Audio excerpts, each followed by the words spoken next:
Grabación, perdón. Bueno, ¿qué les parece? ¿Arrancamos ya? Ya estamos con Pablo. Pablo Guille, le dejé a Héctor una copia de la tesis. Sí. Ahora hay que filmar. Sí, dejarme un autógrafo o si quieren repasar algo de lo que estaba ahí. Pero bueno, ya tanto. 4 y 5, empezamos a arrancar. Bueno, primero, muy buenas tardes a todos y todas. Lo que les voy a presentar hoy es el desarrollo de mi trabajo de tesis de Ingeniería Electrónica, que se tituló Sistema de Adquisición y Alineación de Equipos LIDAR del Servicio Meteorológico Nacional, bajo la tutoría de los directores Juan Palota, Francisco Vegas y Sebastián Papandrea. ¿Sí? Bueno, y no lo dije, mi nombre es Federico Verstraeten Portomeo. Bueno, para empezar el desarrollo del trabajo, les propongo que sigamos estos 7 pasos. ¿Sí? Este es el índice de lo que va a ser la presentación, donde vamos a empezar primero con una breve introducción, una motivación sobre el tema, seguido de una breve introducción al modelo de la atmósfera, porque es con lo que trabajo con los equipos LIDAR. Luego vamos a hablar sobre el sistema LIDAR propiamente dicho. Vamos a seguir sobre lo que es título de esta tesis, que es el sistema de adquisición y alineación. Seguiremos en cómo cuantificamos esa alineación para mostrar al final unas mediciones y unos resultados y cerrar con unas conclusiones y perspectivas. Entonces, lo primero de todo, bueno, como les decía, la introducción y motivación es la palabra que suena rara más que nada para el público que no es tecnológico, es la palabra LIDAR o LIDAR. ¿Sí? ¿Qué es un LIDAR o LIDAR? Es un dispositivo que permite determinar distancias desde un emisor láser a un objeto o superficie. El nombre viene de un acrónimo en inglés que refiere a Light Detection and Ranging, que se puede traducir como detección de luz y telerimetría. También se lo conoce, por su parecido, como radar láser, solamente que este radar opera dentro del espectro visible, digamos, ultravioleta e infrarrojo también. Bien, permítanme hacer primero una breve reseña histórica de cómo empezó el LIDAR. Este señor que está acá es Edward Huntington Synge, o como se pronuncia este apellido. Alrededor de 1930 había propuesto que una forma de poder sacar información de la atmósfera era hacerle un sondeo con unos reflectores. O sea, digamos, apuntaba unos reflectores a la atmósfera y medía esa luz que rebotaba en la atmósfera. Fue una idea inicial, pero que no pudo llevarse a cabo hasta 30 años después, con la invención del láser en 1961. Que allí sí empiezan a hacer los primeros prototipos del LIDAR, que inicialmente se llamaban CoLIDAR, ¿sí? Por Coherent Light Detection and Ranging. Era un nombre medio parecido, después perdimos la parte de CO. Bien, bueno, y aquí en las fotitos que tenemos es los primeros prototipos que se habían creado, más que nada para la parte aeronáutica, que era el seguimiento de satélites. Más a lo actual, les muestro algunas de las aplicaciones para las cuales se usa el LIDAR, dentro de, digamos, varios aspectos tecnológicos. Arriba a la izquierda tenemos, bueno, un caso local, ¿sí? Que se usa el LIDAR para lo que es monitoreo de ozono estratosférico. Luego tenemos a la derecha casos como el satélite Calypso, que es para el monitoreo de aerosoles en la atmósfera, solamente que en lugar desde superficie en altura lo hacemos desde arriba hacia abajo, ese monitoreo. Luego quizás el más conocido, si cualquiera googlea y busca, va a encontrar que se usa LIDAR para vehículos autónomos. También aplicaciones de LIDAR, pero específicamente para telemetría, está en el caso del Laser Ranging Retroreflector, que esto es un instrumento que se instaló en el 61, creo que fue en el 61 o en el 69, con la misión Apolo, ¿sí? Que lo que nos permite es medir la distancia de la Luna a la Tierra. Y acá tenemos un helicóptero que quizás alguno de ustedes lo ubica, que es el helicóptero Ingenuity, que usa LIDAR para medir la distancia que está, digamos, de vuelo hacia la Tierra. Después, un caso ya volviendo al atmosférico, que es lo que nos interesa a nosotros, el caso de EVE LiDAR, que es un dispositivo comercial de la empresa Raymetrics, que sirve para monitoreo de justamente la atmósfera, y otra aplicación que hay con el LIDAR es para topografía aérea, ¿sí? O sea, un avión con un LIDAR apuntando al suelo, medir la distancia de la superficie. Ahora, yo repetí varias veces que lo que a nosotros nos interesa es la parte atmosférica, no porque esta sea una tesis del Servicio Meteorológico Nacional, sino porque es uno de los usos específicos que tiene el LIDAR. Y en ese sentido hay, digamos, una red de LIDARes instalados en el país y en el mundo, ¿sí? Que se utiliza para monitorear determinados parámetros atmosféricos de la atmósfera.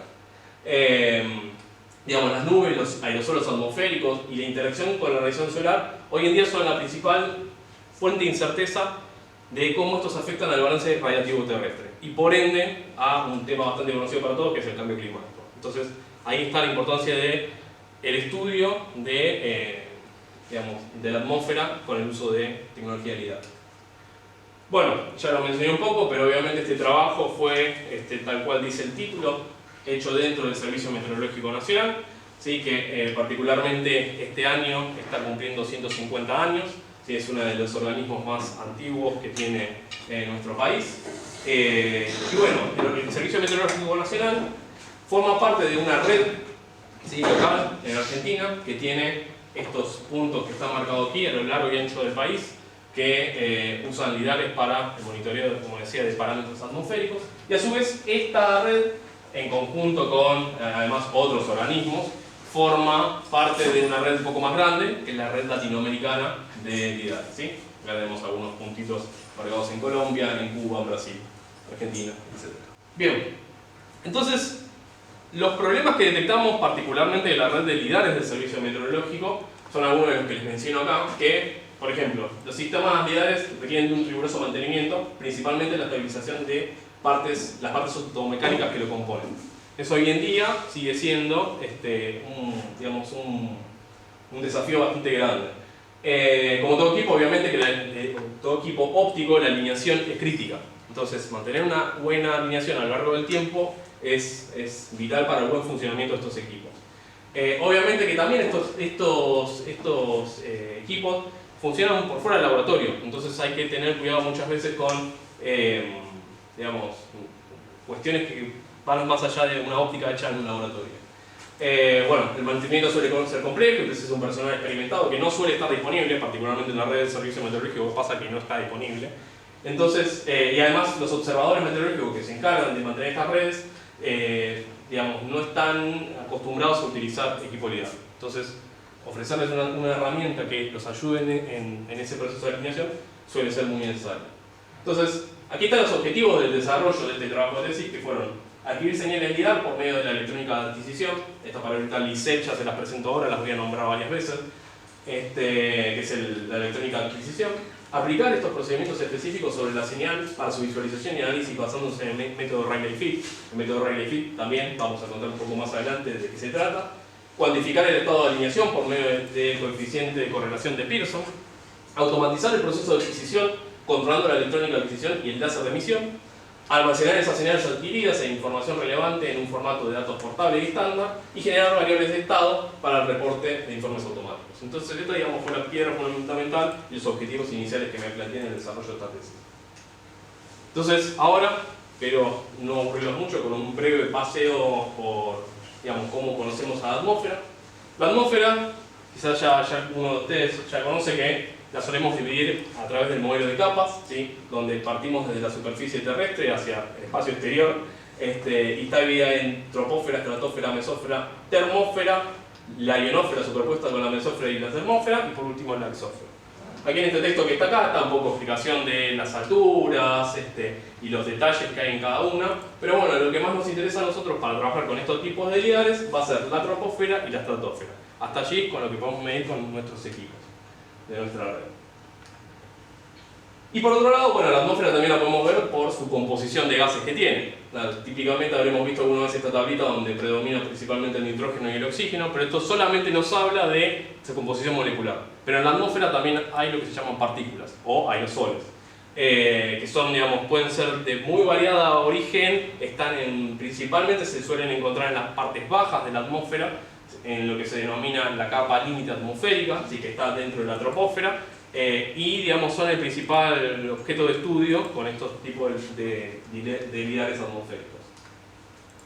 Además, hay una cuestión de la interacción entre la radiación y la materia, radiación que nos viene principalmente del Sol, y cómo interacciona con las distintas capas y lo que contiene la atmósfera.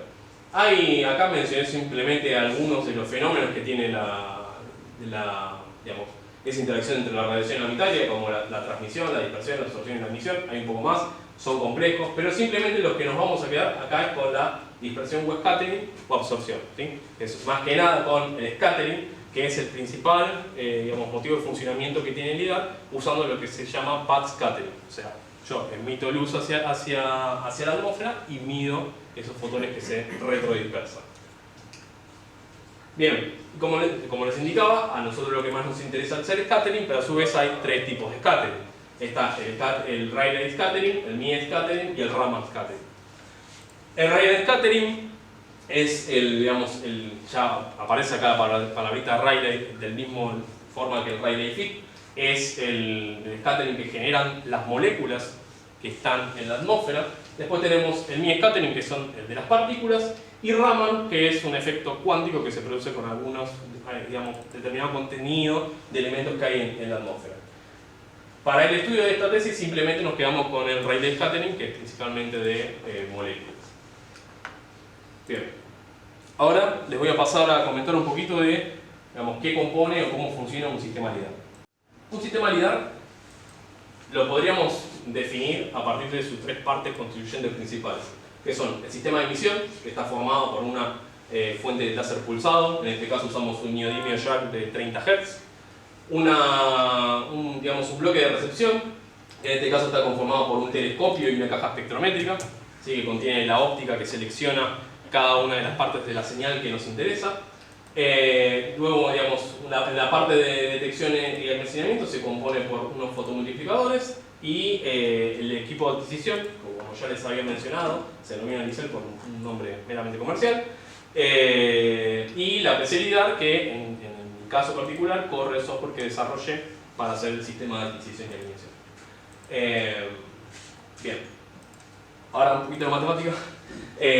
Lo que les presento aquí arriba es lo que se llama la ecuación LIDAR elástica, que se compone de distintos tipos de parámetros, pero que nosotros los podríamos agrupar en dos grandes grupos. Por una parte, la parte instrumental, y por otro lado, la parte atmosférica.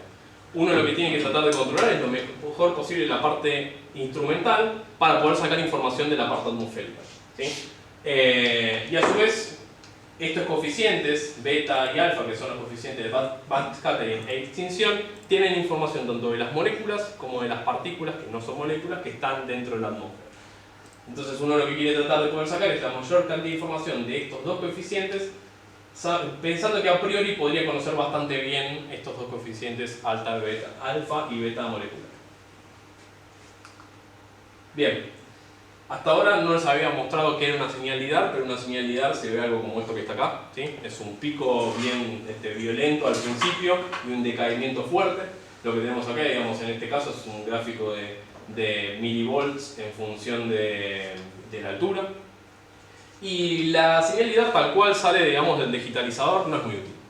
Entonces uno lo que tiene que hacer es aplicarle una corrección, que se llama corrección en rango, para que se puedan detallar o expandir determinados detalles de la señal LIDAR que están en alturas superiores, que con la señal cruda no se pueden ver. Entonces lo que uno hace es agarrar la ecuación matemática que les presenté antes, que representa la señal LIDAR, y multiplicarla por R cuadrado, para eliminar esa dependencia inversa cuadrática.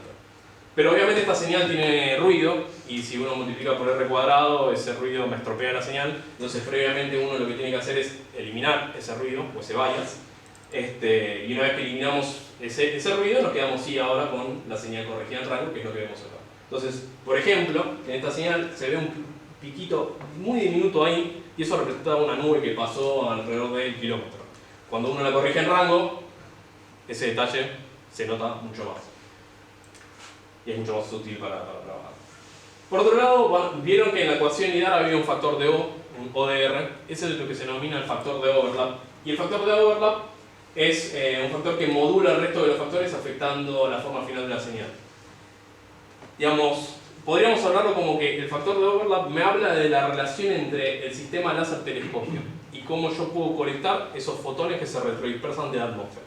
O sea, yo emito un pulso láser, va hacia la atmósfera, esos fotones rebotan y yo los colecto con un telescopio. Bueno, la cantidad de esos fotones que pude colectar con el telescopio es de lo que me habla el factor de overlap, que uno lo que quiere tratar de hacer es que el factor de overlap sea lo más cercano a 1, para no perder información de la señal de datos. Bueno, ahí digamos es donde más que nada ataco el desarrollo de mi tesis.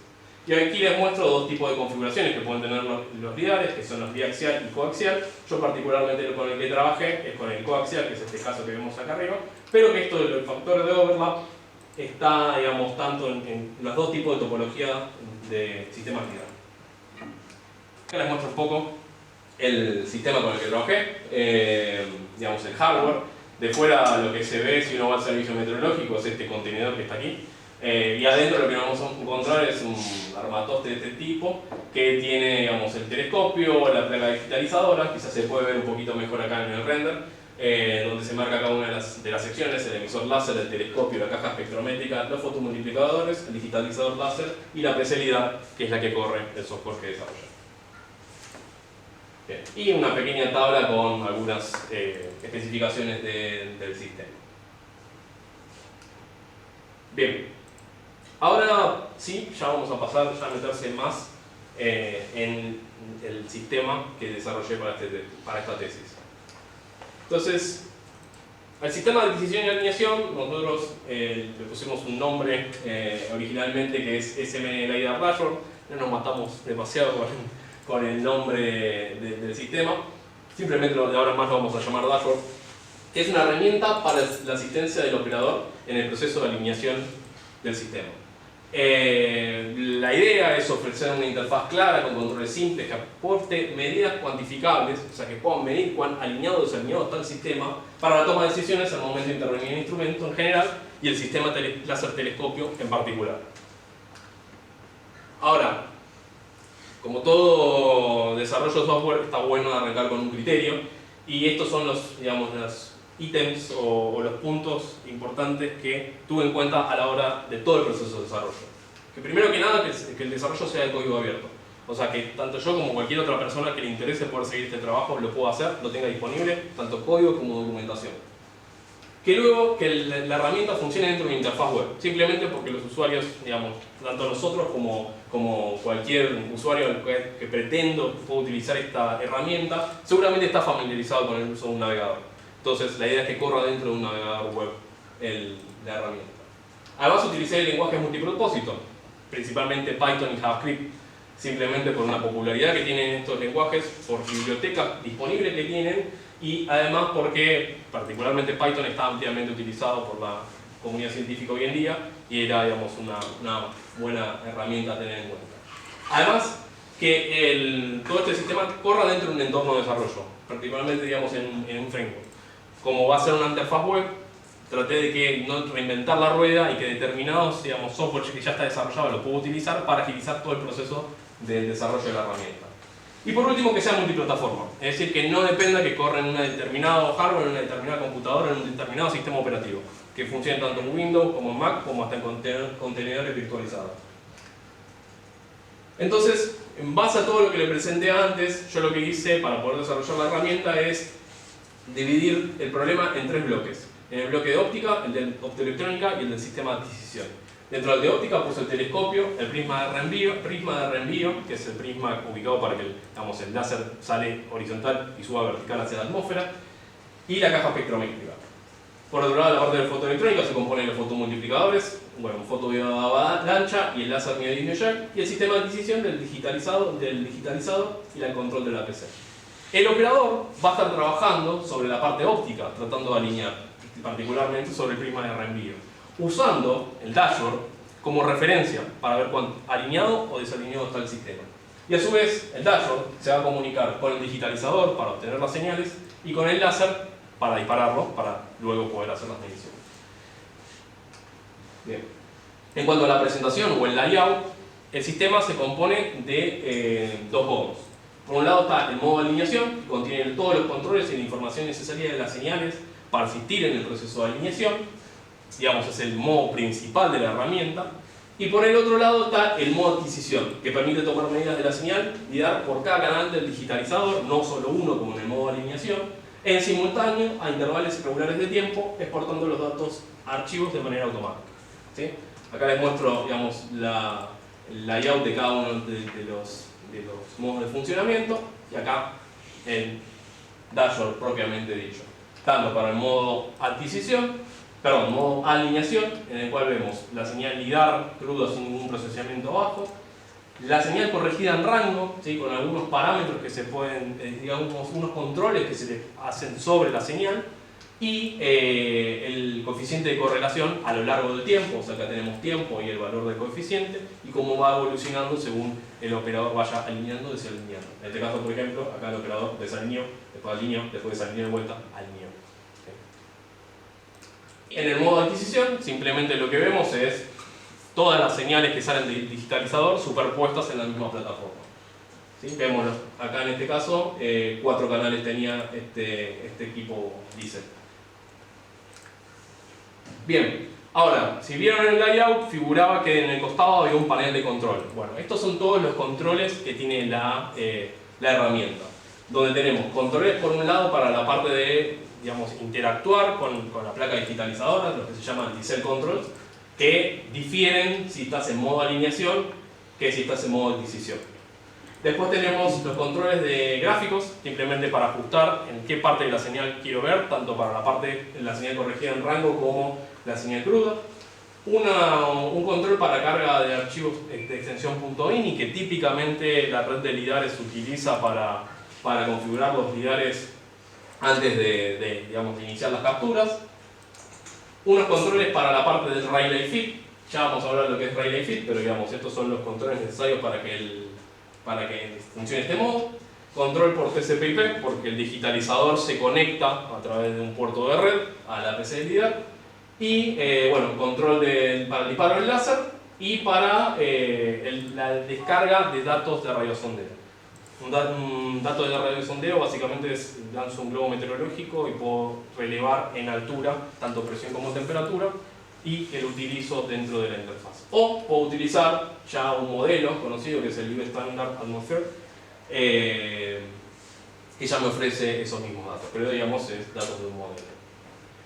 Bueno, un poco con qué herramientas trabajé. Digamos, para el entorno de desarrollo usé, como ya les había mencionado, principalmente Python para el núcleo de la aplicación. Usé el framework Flask. Por otro lado, para la parte web usé HTML5, CSS4, Bootstrap, digamos, lo típico del desarrollo web. Y para los gráficos usé Plotly. El proyecto lo estructuré teniendo, digamos, una parte de lo que sería el programa principal, que se ejecuta todo se ejecuta en la PC, pero digamos, el programa principal que ejecuta todo el resto de los módulos. Una parte que la definí como backend, que sería la parte que se comunica con el hardware. Y el frontend, que simplemente son todos los códigos que corren dentro del navegador, y es lo que se encuentra el usuario. Bueno, como dije, esto es todo open source, esto es el repositorio. No les digo que lo hagan ahora, pero si quieren entrar pueden encontrar todos los códigos y el desarrollo. Y este es el árbol de contenido del proyecto. Bien, ahora, lo principal es cómo cuantifico la alineación, cómo digo si el sistema está alineado o está desalineado. Y para eso, por un lado, como ya mencioné varias veces, usamos el método Relay Fit. El método Relay Fit lo que nos permite es hacer la cuantificación de la alineación, que está basado, en el método Relay Fit, que permite establecer una referencia del comportamiento en determinados rangos de la señal LIDAR adquirida. La idea es que yo tengo una señal que adquiero del digitalizador y la compare con algo, para decir esto está más alineado o menos desalineado y en un rango de la señal. ¿Con qué lo comparo? Con la misma atmósfera. Obtengo un perfil de cómo decae la señal LIDAR en la atmósfera y comparo contra eso.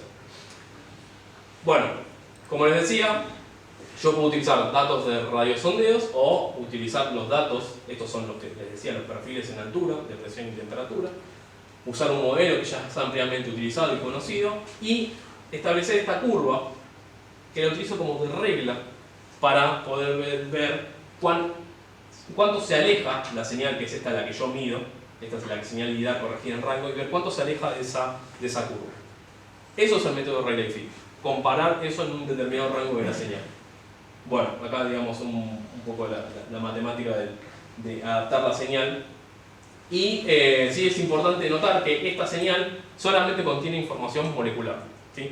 Por eso es que está esta diferencia, que al principio la señal LIDAR ve un pico y después sí se van siguiendo en la misma recta, porque en la señal LIDAR, en la parte baja, tengo lo que se llama la capa límite atmosférica, donde están todos los, digamos, aerosoles, toda la polución, y me rebota gran parte de los fotones que emito a la atmósfera. Bien, ¿cómo se hace este proceso de cuantificación de la alineación o el método Rayleigh-Fit? Bueno, lo que hago es minimizar el error cuadrático medio. Para hacer eso lo que hago es agarro la señal que yo mido, le resto el perfil molecular, que es el que armamos previamente, y lo multiplico por un parámetro. Bueno, el parámetro es el que tengo que calcular, entonces lo que hago es derivar esta ecuación, ¿sí? Y obtener ese parámetro para ajustar el perfil molecular y de ahí ver cuánto diverge uno respecto de la otra. ¿Sí? Siempre es importante notar que esto se hace en un rango de la señal, no se hace en toda la señal. Por eso es importante encontrar un pedazo de la señal donde está libre de aerosoles, o no hay nubes, o digamos, obviamente estoy fuera de la capa límite. Si no, no me sirve y el error, digamos, se dispararía.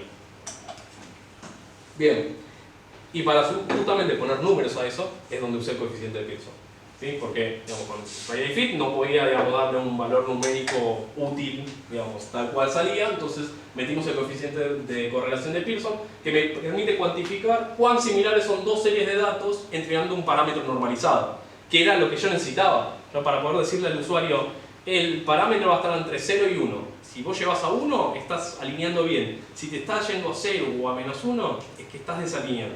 La idea era que con pocas reglas el usuario pueda entender si estaba alineando o desalineando el sistema. Bueno, justamente lo que les estaba contando es comparar la señal adquirida con la señal molecular pura por el ajuste Rayleigh-Fit usando el coeficiente de Pearson como cuantificador. Esta oración es lo que resumiría el sistema, digamos, de alineación.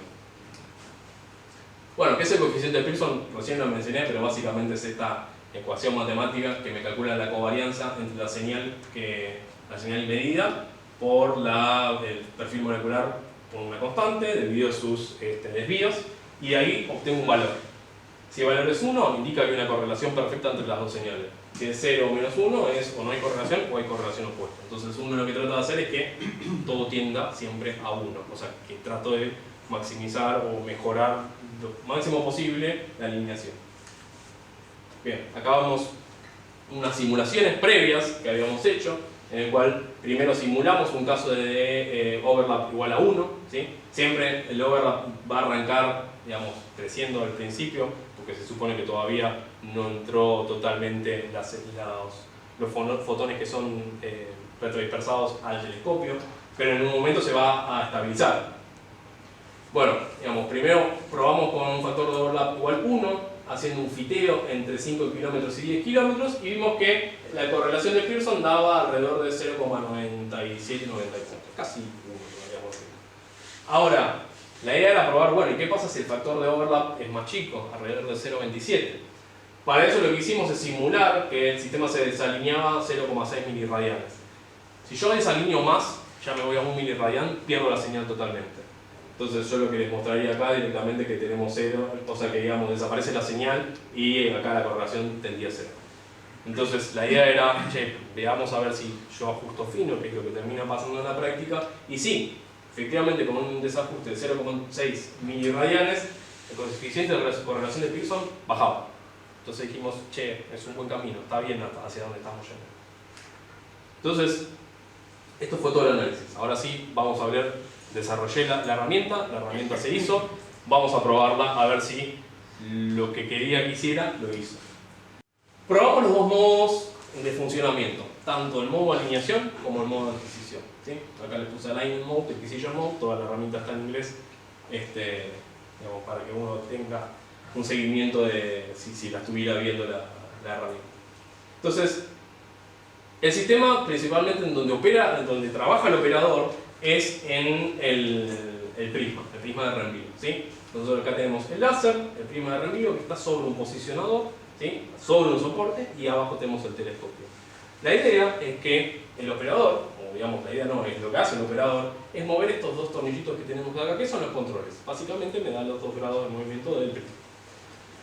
Y la idea era ir para un lado con el tornillito, para el otro lado con el tornillito y ver qué pasaba con la señal, ¿sí? Usando obviamente todo el tiempo la herramienta. Es decir, se realizó un procedimiento de desalineación y alineación del sistema láser-telescopio. El sistema láser-telescopio es el prisma y el telescopio.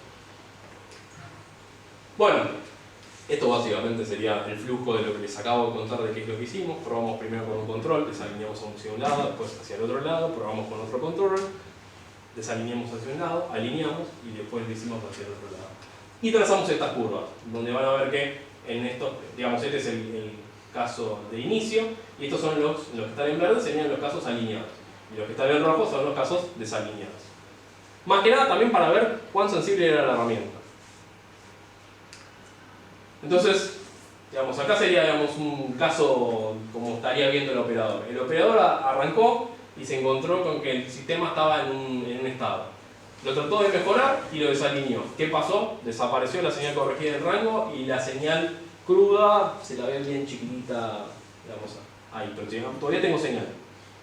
Luego empezó a probar y mejoró la alineación. O sea, en algún momento, bueno, desalineó un poquito, alineó un poco mejor.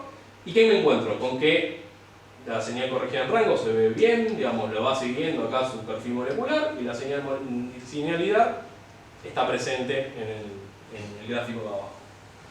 Esto, yo lo aclaré, necesito que esté dentro de un rango de funcionamiento, digamos, en un rango de funcionamiento no, en un rango de altura donde se está haciendo el fiteo, en este caso se está haciendo de 2000 a 5000 metros, donde se puede ver que no había ninguna presencia de aerosoles, ni nubes, ni nada por el estilo. Bueno. Entonces, también la idea era probar, o sea, yo tengo muchos controles, la idea era probar a ver cuál es el caso óptimo de uso, porque yo de la placa de adquisición puedo jugar con cuánto tiempo adquiere señales. Entonces, probamos con un tiempo de adquisición de 5 segundos, notamos, digamos, acá vemos un caso final de alineación, y fuimos probando alinear, desalinear, alinear, desalinear, alinear, desalinear. Vimos que con un tiempo de adquisición de 5 segundos, que es muy rápido para, digamos, para un usuario humano tratando de tocar, la correlación llegaba como máximo a 0,65. ¿Sí? Es, digamos, cómodo porque actúa rápido, pero uno se encuentra con que capaz esta correlación 0,65 no es muy feliz. Entonces probamos con otro tiempo de adquisición, 10 segundos. Bueno, acá ya me empieza a gustar un poco más, la correlación ya máxima, o sea, yo acá les indico la máxima que llegó en algún momento del gráfico, está por 0,8 o si incluso se ve el grafiquito, en algún momento fue superior. Bien, esto fue para 10 segundos. Vamos con ya 30 segundos. 30 segundos ya medio molesto porque toco el tornillo, tengo que quedar esperándome 30 segundos. Vuelvo a tocar otros 30 segundos. Pero sí lo que se notaba es que ahí hay una, digamos, dependencia entre la correlación y el tiempo de adquisición, porque ya llegaba a una correlación de 0,9. Y también se notaba que el ruido empezaba a disminuir. Siempre yo estoy acá ajustando entre 2 kilómetros y 5 kilómetros en todos los ejemplos. Y por último, un caso casi que no es muy, digamos, cómodo usar, es con un tiempo de adquisición de 1 minuto. El ruido de nuevo se disminuye y la correlación ya está tendiendo al casi valor ideal igual a 1. Bien, ahora probamos en casos no felices. ¿Qué pasa si aparecen nubes? Bueno, acá tenemos un día, que no me acuerdo, creo que era el 24 de junio, por ahí, en el cual pueden ver en esta foto de un proyecto amigo que estaba totalmente nublado. ¿Y dónde estaban las nubes? Bueno, el LIDAR me permite hacer telemetría de nubes y vimos que estaban por debajo de los 1000 metros. O sea, podríamos decir que son nubes bajas. Y con nubes bajas esto era imposible de trabajar. Y fíjense que la correlación está dando vuelta alrededor de 0. En este gráfico se puede ver un poco mejor de por qué la correlación era tan baja. Todo se retrodispersaba en esas primeras nubes que teníamos abajo, perdíamos la señal y al final lo único que estamos haciendo era comparando con ruido. Entonces, la correlación iba a estar dando vuelta en un valor no feliz. Ahora, ¿qué pasa si hay nubes, pero las nubes están altas? Bueno, en este caso las nubes estaban altas por arriba de los 8 kilómetros. Y si vemos antes de las nubes, se puede ver cómo la señal LIDAR va acompañando el perfil molecular, la señal LIDAR pura. Bueno, y en este caso obtuvimos una correlación de 0,7. Es decir, que la herramienta, si bien nosotros al operador le decimos lo ideal de alinear un sistema LIDAR con una buena condiciones atmosféricas, o sea que el cielo esté despejado, que no haya ninguna polución o ceniza volcánica dando vuelta para alinear, pero la herramienta se ve que incluso con nubes altas es útil y funciona. Bueno, eso fue todo lo que es el modo alineación. Ahora sí vamos con el modo adquisición. Acá no había mucho que probar, simplemente lo que hicimos es, bueno, ver que si se levantan señales de todos los canales en simultáneo como estaba pretendido, como dice acá, en simultáneo, intervalos regulares de tiempo y según la configuración precargada, y se iban generando sus archivos por cada captura. Bueno, efectivamente lo hizo. Acá tenemos el diagrama de flujo de lo que les estaba contando, y lo que hicimos es poner el dashboard a correr, entonces lo probamos 3 minutos, y un periodo de, digamos, de cada cuánto toma muestras de 1 minuto. Y en ese periodo, vamos a usar period time, que es el nombre de la variable, va a estar adquiriendo solamente 10 segundos. O sea, arranca, digamos, toma 10 segundos adquiriendo con el diseño, después se queda esperando hasta que se completa el minuto y vuelve a adquirir.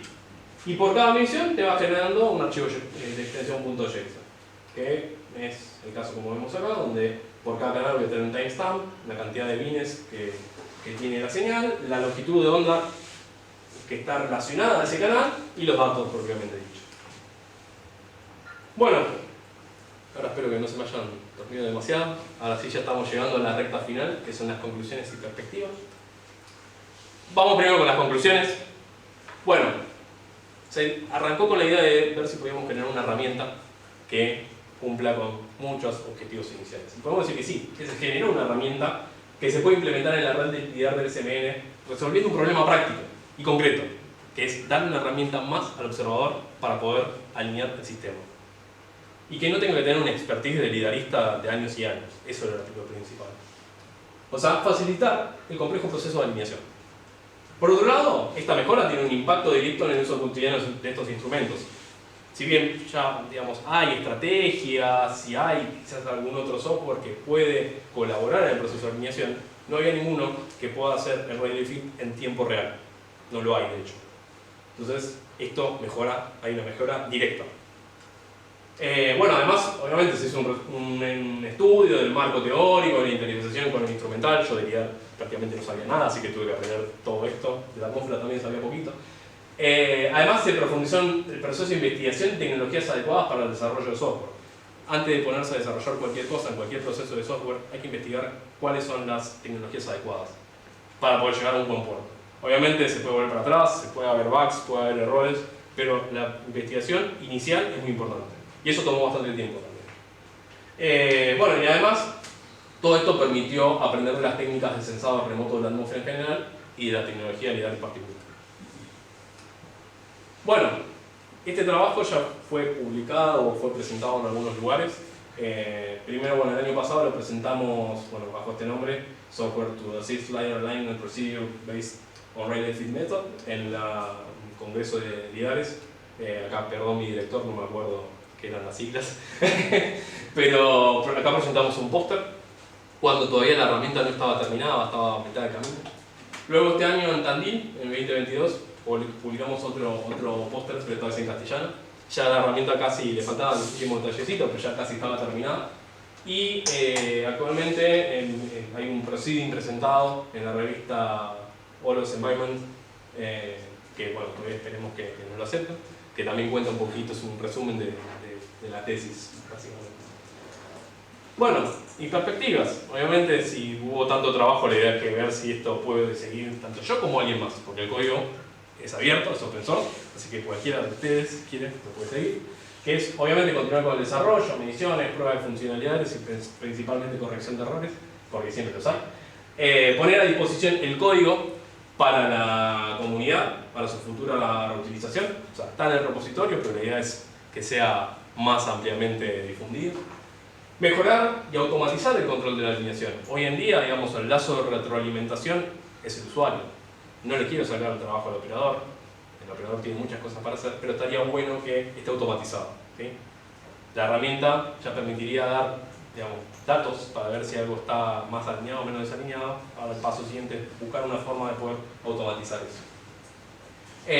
Bueno, y además sirve de plataforma para futuros proyectos colaborativos que incrementen la funcionalidad misma del software. No necesariamente se tiene que quedar con los controles que tiene hoy en día. Puede tener más, puede tener menos, puede ser más lindo. Eso queda en manos del futuro. Y obviamente ensayar en toda la red LIDAR del SMN y en redes de terceros.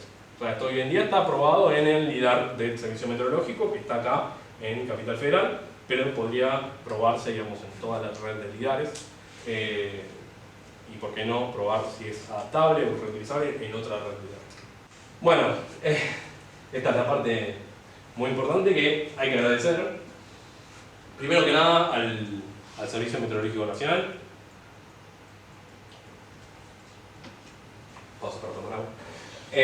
Al Servicio Meteorológico Nacional que me dio el espacio para poder desarrollar esta tesis, y el espacio y el tiempo y los recursos. Después, bueno, el Instituto de Investigaciones Científicas y Técnicas para la Defensa, principalmente porque tanto mi tutor como incluso el jurado trabaja dentro de este organismo, y digamos, si no hubiera estado Juan trabajando en CITEDEF, esto no se podría haber hecho. También al grupo de láser, óptica, materiales y aplicaciones electromagnéticas, más que nada por toda mi formación a lo largo de todos estos años.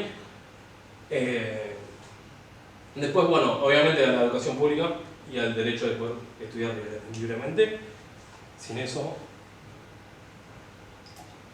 no se podría hacer nada, no podría estar parado yo acá delante de ustedes. Y obviamente a todos ustedes, amigos, amigas, colegas, compañeros, familia. Así que nada, muchas gracias.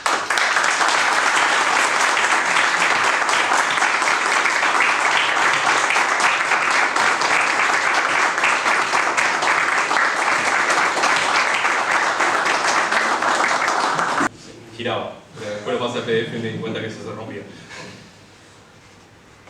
Bueno, listo, quedó en manos del jurado.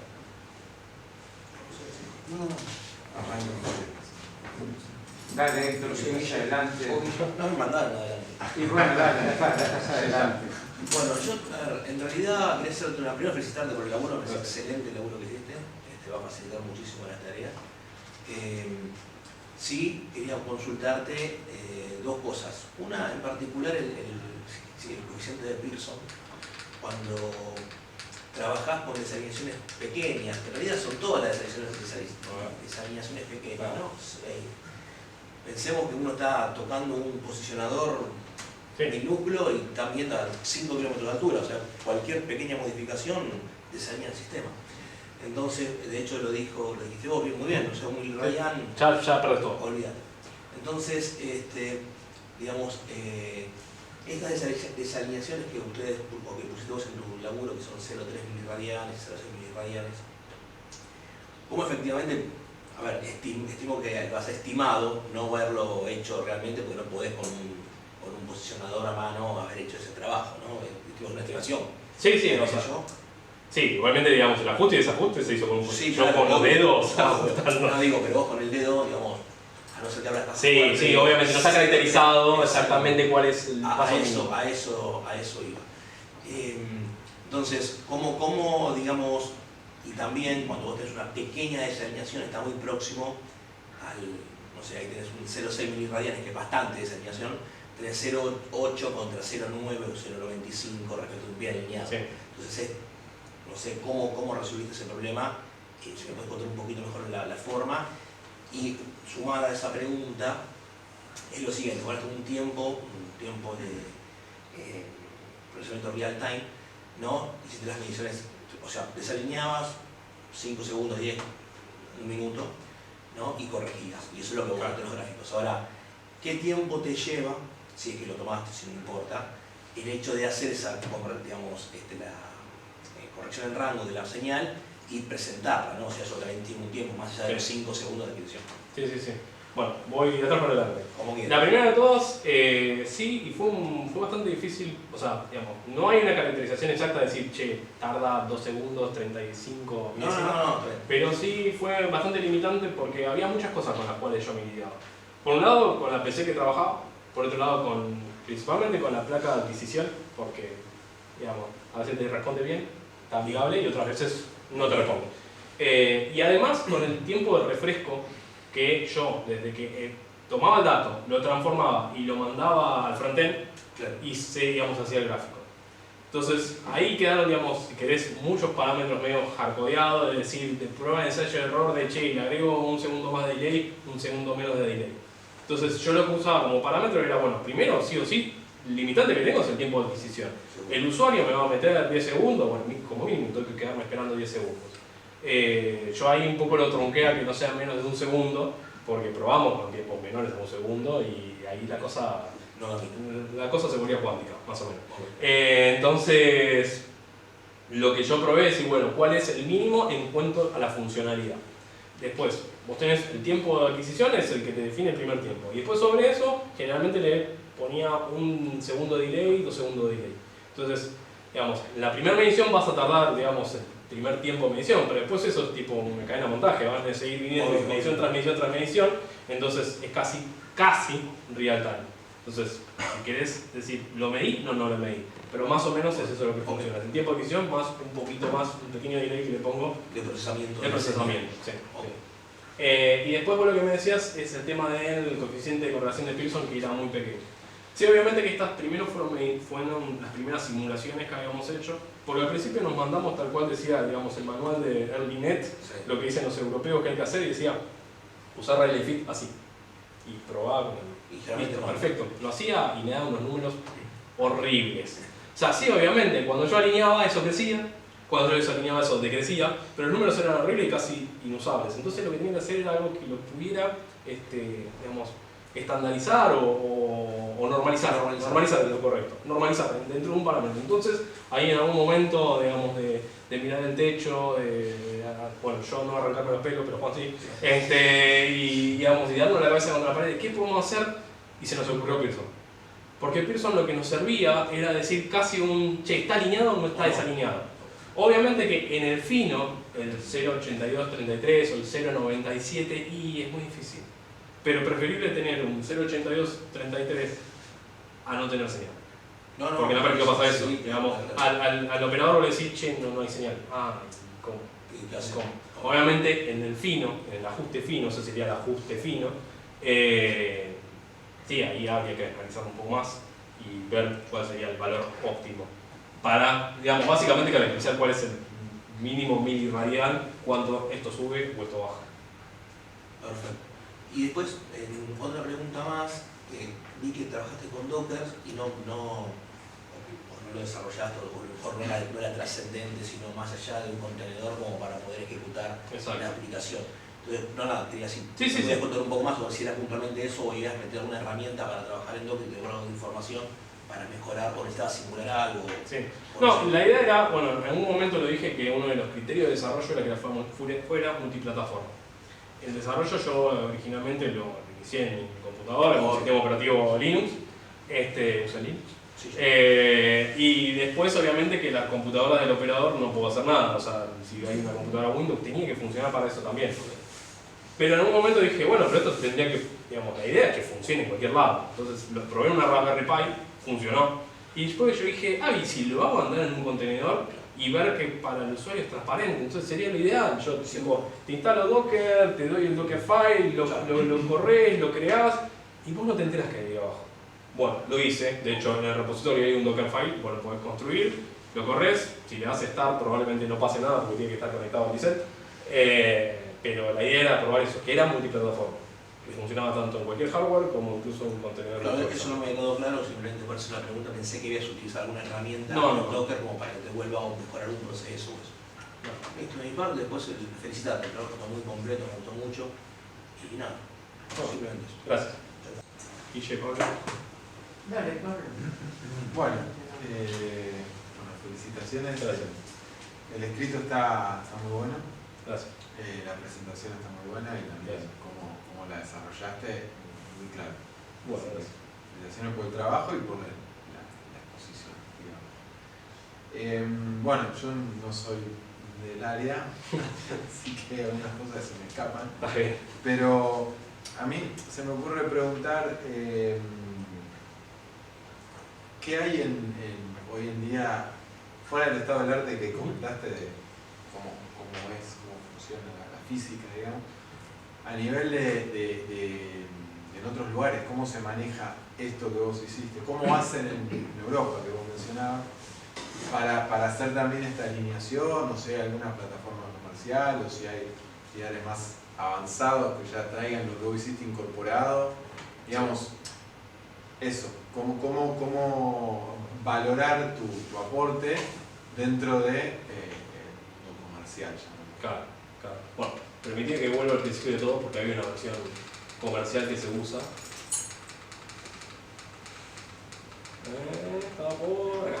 Bueno, esta es justamente una versión comercial de esta empresa Raymetrics, que esto es un lidar que tiene 2 telescopios y 2 láser, que es, digamos, bueno, si no sé si se llega a ver que uno de los sponsors es la ESA, la Agencia Espacial Europea, y el método que usan, digamos, para ver si algo está alineado o desalineado, o por lo menos los que digamos, yo conozco o pude ir investigando, primero que nada, Rayleigh Fit sí lo usan, pero no lo usan en tiempo real. No hay, por lo menos hasta ahora, capaz alguien en China lo hizo, pero buscamos por todos lados, no encontramos nadie que lo use en tiempo real esta herramienta para ver si algo está alineado o desalineado.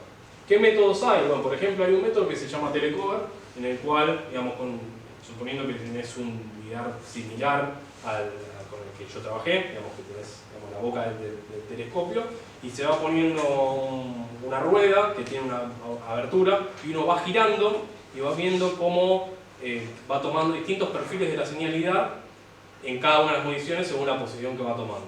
Y luego, posteriori, se analizan los datos y se ve si estaba alineado o desalineado. O sea, eso digamos es como hoy en día lo hace la red latinoamericana de lidares, la red europea de lidares, no sé, Juan, la red americana, estadounidense, no sé si lo hace también así. Y obviamente sí, después hay versiones comerciales como Raymetrics, que bueno, ahí no son muy open source, no tengo mucha idea de qué hay adentro de este aparatito que parece Wally. No, este es Eva, Wally es otro. Pero digamos, hasta lo que hemos investigado nosotros, Rayleigh Fit en tiempo real, no está. No sé si era para eso. No, sí, iba por ahí, bueno, muy bueno, digamos, buenísimo. Bueno, gracias. ¿Y esto cada cuánto se tiene que hacer esta alineación? Buena pregunta.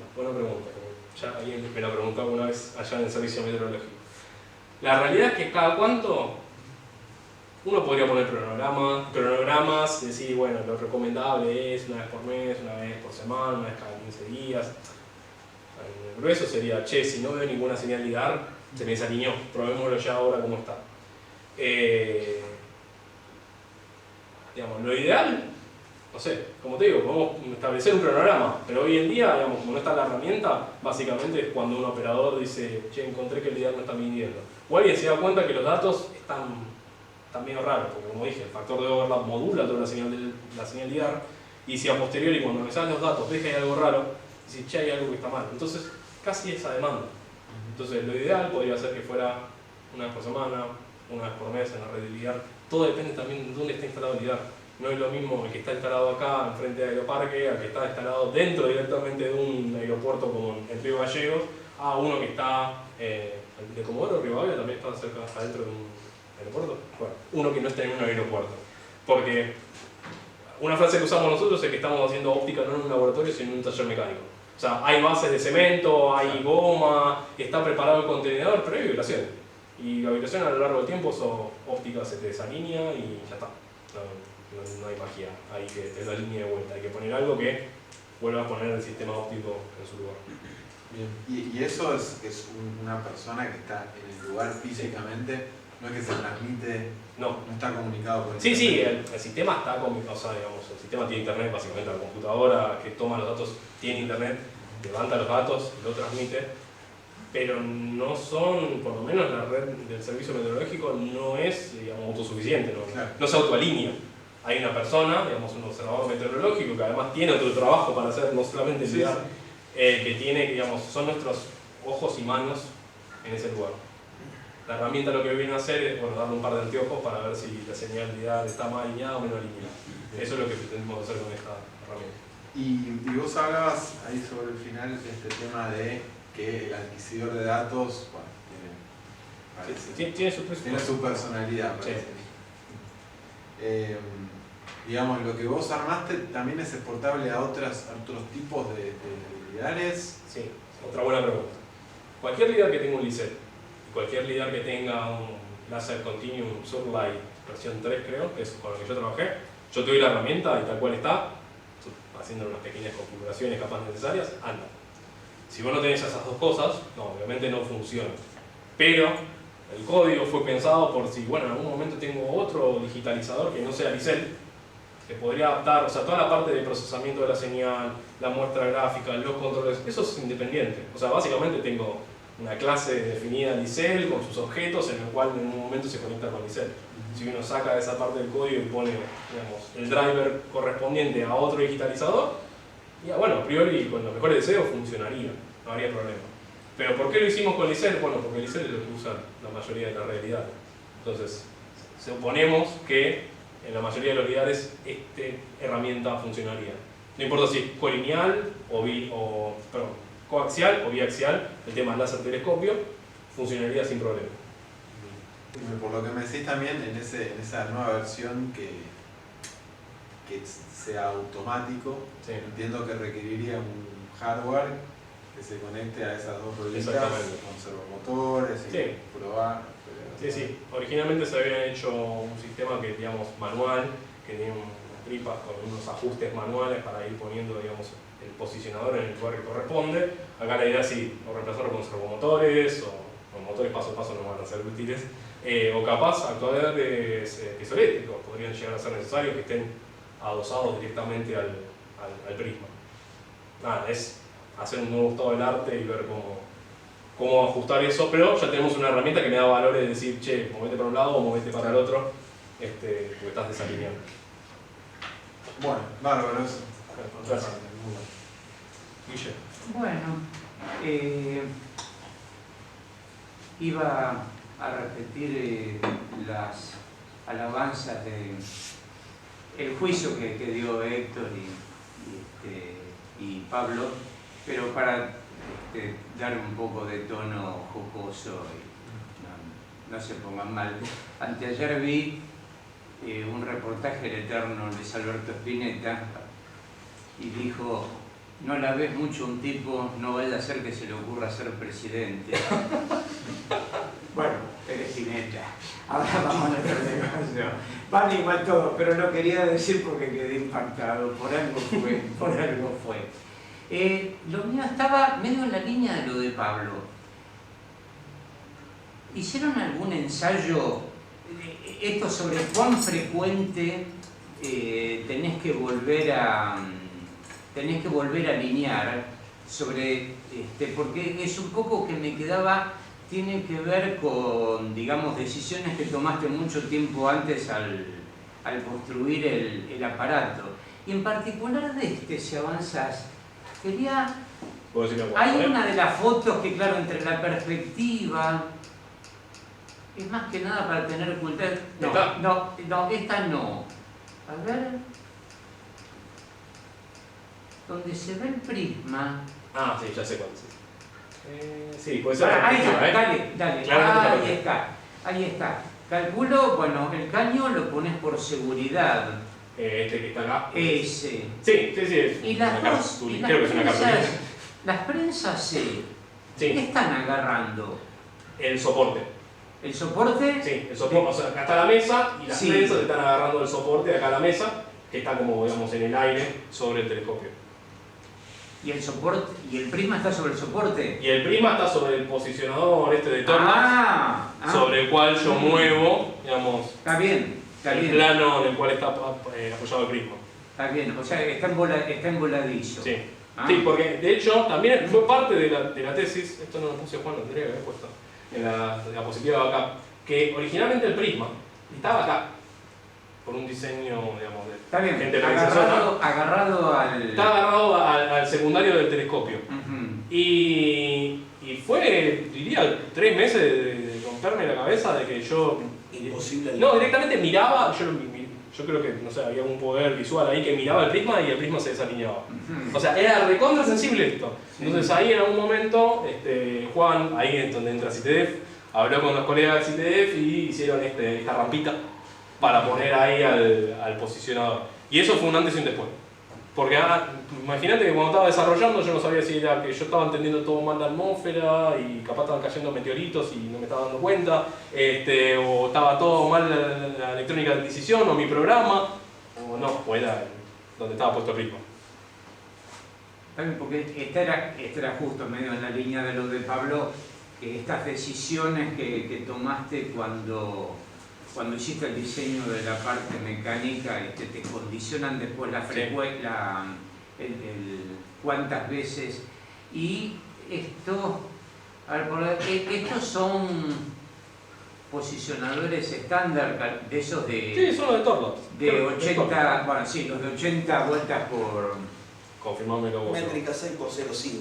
Este es 6x05. Ah, no, yo soy viejo de cuando venían 80 hilos por pulgada. No, si no hay de métrica 6x025. El problema con eso es que se empasta mucho. Sí, entonces a la hora después vos de ajustar. No, y te hace clipping el filete. Sí, y digamos, querés ajustar y tenés esos saltos. Sí, ¿viste? es una... Entonces, sí. claro, por eso se opta por 0. Es fantasía el 0.25 al final cuando...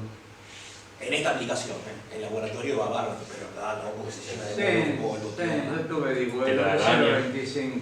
Telaraña. Si el material no es bueno, en fin. Sí, si querés, digamos, yo creo que la respuesta a lo que vos me preguntás es ¿por qué estos criterios de diseño y, digamos... No, eso vos te lo encontraste congelado. Yo me encontré, ya estaba. Más allá de que Juan después lo arregló, esto estaba. Sí, eso estaba. O Y sea, la red de ligares está. Hay que trabajar sobre eso. Vos venís a arreglar los desaguisados de los que Exactamente. hicieron los de Meca. Exactamente. Para hacer pica con el otro sector.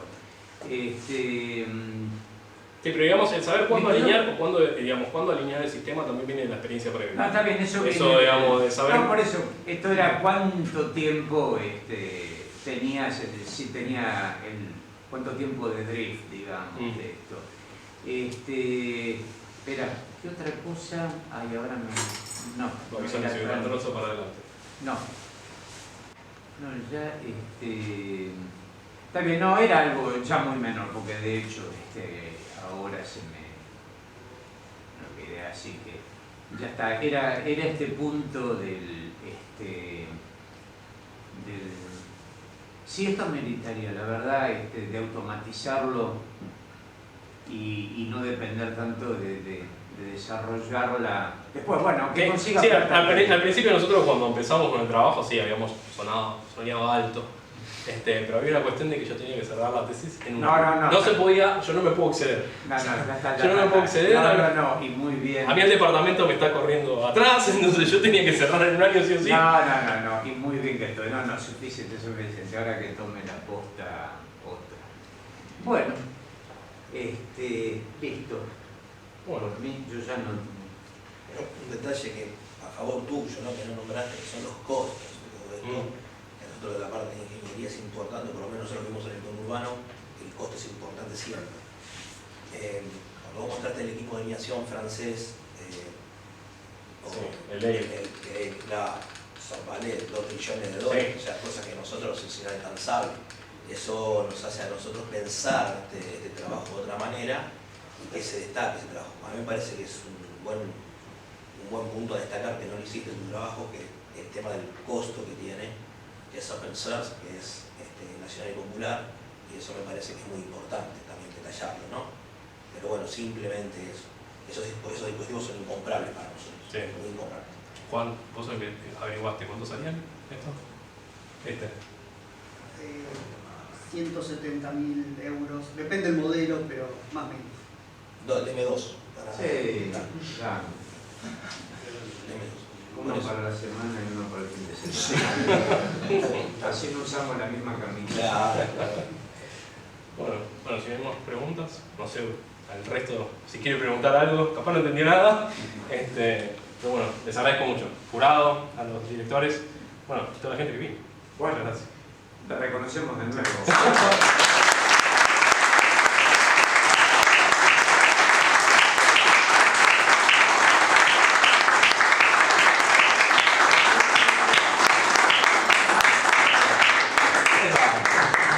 Acabo de ver que había un truquito, podía tocar el botón y se dio el fondo. Bueno, ahí está, fondo de la atmósfera. Vean qué finita. Bueno, ya está. Bueno, el plan... Fran, ¿lo querés decir vos? Vamos para abajo. Sí, el plan... Tiene que cerrar, que te filmen todo. No, pará, está el papelerío. Ahí está... Pará, antes íbamos al departamento. Eso. Sí. Claro, hay que ir. Sí. Ingeniero, ¿qué le hacer? Creo que tienen que ir al departamento. Sí, también. Ir al cuarto intermedio. Cuarto intermedio y me encuentro de vuelta con ustedes. Bueno, esperamos acá, porque somos muchos. Bueno,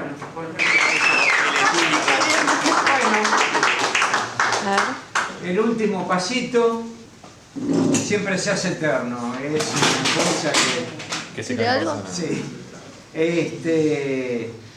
Pero bueno, había un dicho que el fin corona el trabajo o algo en ese estilo que ahora no recuerdo. Así que no hay libreta, tenés ahora esto como testimonio. Yo la libreta la tengo, pero ya nos quedamos con Bueno, esto. sí, Esto es no, suficiente. pero Fotografía. felicitaciones. Gracias. Ha sido un gran laburo. Sacó 10. ¡Bravo!